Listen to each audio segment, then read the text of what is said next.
Dave here. Welcome to the Centurions Review, the punk rock band of war game review institutions. Question I am often asked is, where the hell do you get these obscure games? Well, there's quite a few places I get them from. I've been buying games since I was a kid, mostly used because it's more affordable when you buy them used. So anyhow, here's where I'm getting from. First place is conventions, and specifically their flea markets and auctions. I get deals all the time at conventions.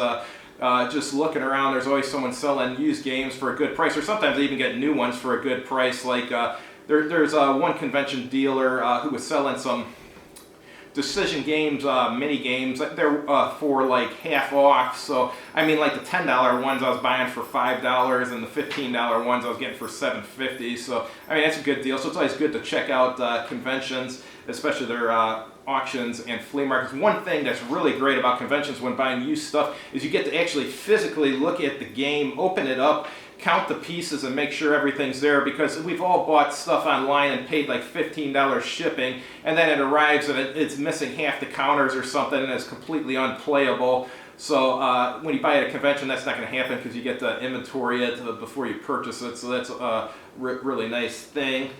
Another place I get them, there's an FLGS by my house that holds an auction twice a year. Unfortunately, it just got canceled, the one they were supposed to have because of the pandemic.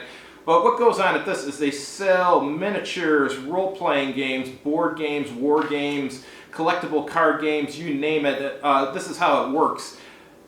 Their customers, if they have old games they want to get rid of, or miniatures or whatever, they put them in the auction, and whatever it sells for in the auction, the FLGS gives them a certificate where they can use it for store credit. So if they sell $100 of stuff in the auction, they get a $100 gift certificate to the store. So it works out for everyone. People are able to sell their old gaming stuff. The store makes money, and then people like me who like to buy used games, I get the stuff at a good price, so it's win-win for everyone. It's a great idea.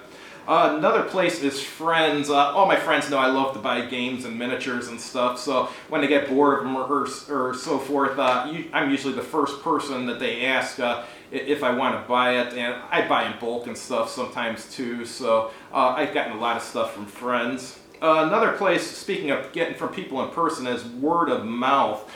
Some of these people I buy from, in person, I've actually never heard of. They might know a friend of a friend or something, or someone told them they buy entire collections. I've had instances where an older wargamer died, and somehow their wife found out that I buy entire collections, and I've bought their whole collection and stuff. So, and people know I like to buy in bulk, so it's quite often that someone will contact me I've never heard of who's local in the area and wants to sell me something, so that works out well for me.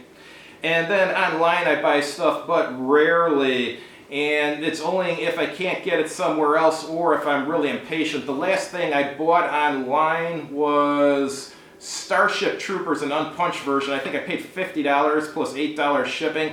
If I would have waited till I saw it at a convention or at auction or something, I probably could have got it for $25. But I was impatient, and I hadn't played the game in years, and I just felt like playing it again, so I just got a copy of that. Also, when I buy online, I prefer to buy in bulk. The last bulk purchase I did was, I think it was 36 Avalon Hill General magazines for a really reasonable price. So I bought them all, and they're all shipped in one box, so it only cost $20 to ship them all, so I saved a lot on shipping per issue and stuff. That's my main issue with... Two main issues with buying online. One is the shipping obviously adds up when you buy a lot of games, and the second is oftentimes they're not as complete, the games, as people say. They're like, oh yeah, as far as to my knowledge, this is complete, I've never lost a piece, and you get it and the rule book's missing or something. Yeah, it's just, that gets to be annoying. But anyhow, those are the main places I get my games from. I just thought I'd tell you guys because I get asked this question quite often. Thanks, and have a good evening. And if you want to buy used war games, you can buy some from me. I'll list the URL on this video and my email address. Have a good evening.